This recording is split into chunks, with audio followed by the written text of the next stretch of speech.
Hello and welcome to PH Maths. Today's explainer is cumulative frequency, a running total of how many data points sit at or below each value. By the end of this video, you'll know how to build the table, plot the graph, and read off medians and quartiles. Definition. The cumulative frequency at any class boundary is the running total of all the frequencies up to and including that boundary. So if the first class has a frequency of 5, and the second has a frequency of 8, the cumulative frequency at the end of the second class is 13. Adds up class by class. Key insight. The graph is S-shaped. It starts shallow, steepens through the middle, then flattens off at the top.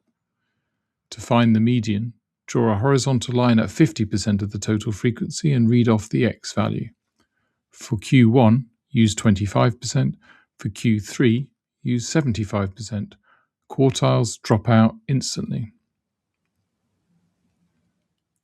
A common mistake, plotting at the midpoint of each class. Cumulative frequency should be plotted at the upper class boundary, because that's the highest value the running total includes by that point.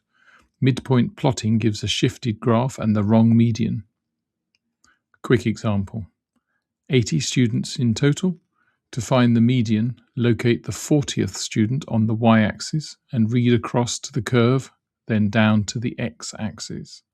That x value is the median. Q1 is at the 20th student.